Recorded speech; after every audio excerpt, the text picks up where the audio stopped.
ጅል ሰው ሀብት ያገኘለት፣ ጅል ሴት ባል ያገባችለት፣ ባለጌ የተሾመለት ሀገር ትፈርሳለች ይላሉ አንድ የሃይማኖት አባት። ጅል ሰው ሀብት ያገኘለት ሜቢ ለራሱ መጥፊያ ሊሆን ይችላል እንጂ ሀገር ሊያፈርስ የሚችልበት እድል አይኖረውም። ጅል ሴት ባል ያገባችለት ሜቢ ትዳሯን ታፈርስ ይሆናል እንጂ ሀገር ለማፍረስ አቅሙ የላትም። ባለጌ የተሾመለት ግን ፍራ። ባለጌ ሹመኛ ከሌባ ባለ ሀብቶች ጋር ኮላቦሬት ያደርጋል። ያን ጊዜ ርትዕህ ፍትህ የሚባል ነገር አመድ ነው የሚሆነው። የህግ የበላይነት አመድ ነው የሚሆነው።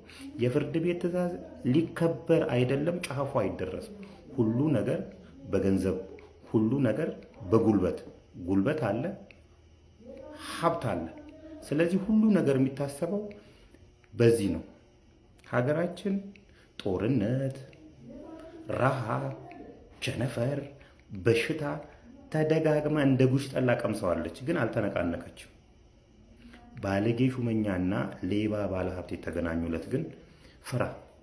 ለዚህ እንደ ጥሩ ምሳሌ የምናየው የባለፈው የደቡብ ኢትዮጵያ ክልል ጋሞ ዞን ቦረዳ ወረዳ ላይ የተከሰተውን የማራ ማይኒንግ ጉዳይ ለዚህ ጥሩ ምሳሌ ሊሆን ይችላል። እንግዲህ ማይኒንግ ማዕድን ለማውጣት ሁለት ፈቃዶች ያስፈልጋሉ። አንደኛው ማዕድኑን ፍለጋ ነው። ማዕድን በባህሪው የት እንዳለ አይታወቅም። መፈለግ ያስፈልጋል፣ ምልክቶችን እያየ። ይሄ ከፍተኛ ወጪ ነው። ማዕድኑ ከተገኘ በኋላ ለመንግስት ለተለያዩ ወጪዎች አውጥቼ የማገኘው ገቢና የማወጣው ወጪ መካከል ትርፍ ያስገኝልኛል ጥናት መደረግ አለበት። ይሄ ከፍተኛ ወጪ ያስወጣል።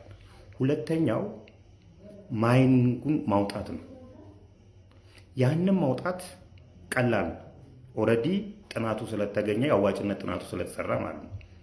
ማራ ማይኒንግ የከሰል ድንጋይ ለማውጣት ቦረዳ ወረዳ ላይ 600 ሄክታር መሬት ፍቃድ ያወጣና እዛ መሬት ላይ የከሰል ድንጋይ መኖሩን ያረጋግጣል።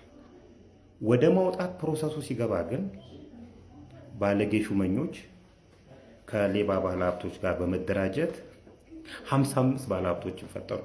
55 ማይኒንግ ላይ የተመሰረቱ ካምፓኒዎች ኢትዮጵያ ውስጥ መኖራቸውንም እጠራጠራለሁ። እስቲ ንጥራቸው አንዳንዶቹ። ኤፍኤ ኮንስትራክሽን የሚባል ከመቼው ከኮንስትራክሽን ካምፓኒ ወደ ማይኒንግ ካምፓኒ እንደተቀየረ፣ ቱሳ ማይኒንግ ኃላፊነቱ የተወሰነ፣ ትሩዌል ማይኒንግ ኃላፊነቱ የተወሰነ የግል ማህበር፣ ምንጮች ኃላፊነቱ የተወሰነ የግል ማህበር፣ ላዜ፣ ማጋሮ፣ ቢግ ደንዴስ የሚባሉ 55 ለዘመዶቻቸው ኦልሬዲ እዛ ጋ እንዳለ ማረማይን አረጋግጧል ማለት ነው። ስለዚህ እኔ ማውጣት ያለብኝ አለ ማረማይኒንግ ባለቤቱን አቶ ብርሃነ መስቀል ክንፈን እኔ ማውጣት ያለብኝ ቢኮዝ ከፍተኛ ወጪ አውጥቼበታለሁ፣ ወይኔ ያወጣሁትን ወጪ መልሱልኝ አላቸው። ሲላቸው እምቢ አሉት። ወደ ፍርድ ቤት ሄደ። ፍርድ ቤት ሲሄድ 55ቱም ካምፓኒዎች እንዲያቆሙ ምንም አይነት እንቅስቃሴ እንዳያደርጉ የሚል ፍርድ ቤት ትዕዛዝ አወጣ። ትዕዛዝ ሳወጣ ባለጌ ሹመኛ እንኳን ትዕዛዙን ሊያከብር አይደለም ባለቤቱን አቶ ብርሃነ መስቀል ክንፈን እስር ቤት ከተተው። ይኸው 1 ዓመት ሊሞላው ጥቂት ሳምንታት ነው የቀሩት።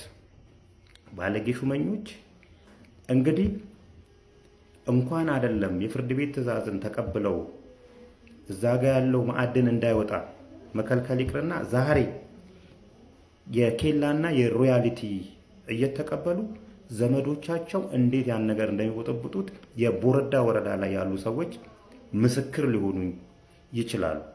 ባለጌ ሹመኞች የደቡብ ኢትዮጵያ ክልልን እንዴት ስርወ መንግስታቸውን በቤተሰብ እንዴት እንደሞሉት ቀጥለን የምናየው ይሆናል። ስለ ባለጌ ሹመኞች አዋድ ሱልጣንንም አረሳ ነው። አዋድ ሱልጣን ምን እንደሆነ ድል ይዘን እንመጣለን። በሚቀጥለው ጠብቁ። ይህ የምታዩት የአዋሽ ባንክ አዲሱ ሎጎ ነው። ይሄኛው ደግሞ ኪውከር ሃንጋተን የተባለ ካምፓኒ ሎጎ ነው። ኪውከር ሃንጋተን ከዚህ በፊት 2 ካምፓኒዎች ነበሩ። ሃንጋተን የኬሚካል ፋክተሪ ሲሆን ከ100 ዓመት በላይ ሂስትሪ ያለው ካምፓኒ ነው። ኪውከር የስቲል ፋክተሪ ሲሆን ተመሳሳይ እድሜ ላይ ያሉ ናቸው። ኦገስት 1 2019 ዓ.ም በጋራ መዋሃዳቸውን አስመልክተው ይህንን ሎጎ አናውንስ አደረጉት። ኦገስት 1 2019 ዓመተ ምህረት አዋሽ ባንክ የኢትዮጵያ አእምሯዊ ንብረት ጽሕፈት ቤት የካቲት 20 2019 ይሄንን ሎጎ ለአዋሽ ባንክ ሰጥቼዋለሁ ይላል። 2009 ማለት በኢሮፓውያን አቆጣጠር 2017 ማለት ነው። ስለዚህ የባለቤትነት መብቱ አዋሽ ባንክ የኔ ቅድሚያ ነው እንጂ የኪውከር ሃንጋተን አይደለም ብሏል። ኪውከር ሃንጋተን ዓለም አቀፋዊ ሎጎዬ ይሄ ነው ብሎ ኦገስት 1 2019 ያስመዘገበ ሲሆን የኛው አዋሽ ባንክ ደግሞ ይኸው እንደሚያሳየው ከኢትዮጵያ አእምሯዊ ንብረት ጽሕፈት ቤት የካቲት 20 2009 ዓመተ ምህረት ነው። በኢሮፓ ሲቀየር 2017 ማለት ነው። በዚህ መሰረት አዋሽ የኔ ነው፣ ነገር ግን በየትኛውም ሁኔታ ቢሆን የቅጂ መብቶች ሊከበሩ ይገባል ብሏል። ኢትዮጵያ ውስጥ የበጎ አድራጎት ድርጅቶች ነን፣ በጎ እናረጋለን፣ ደጎች ነን፣ እናበላለን፣ እናጠጣለን፣ የታመመን ጠይቃለን፣ እናርዛለን የሚሉ እዩዋቸው እስቲ፣ ባለቤቶቹ ነው እዩዋቸው እስቲ። አንዲት ነገር የደግነት ሴንስ ውስጣቸው ስሪታቸው ሲጀምር የክፋትና የሌብነት ነው። ስታዩዋቸው እነዚህ ሰዎች የደግ ሰዎች አይደሉም። መቼስ እዚች ሀገር ላይ ድሃ በዝቷል። ድሃ መጫወቻ ሆኗል። በድሃ ስም ነጋዴዎች ናቸው።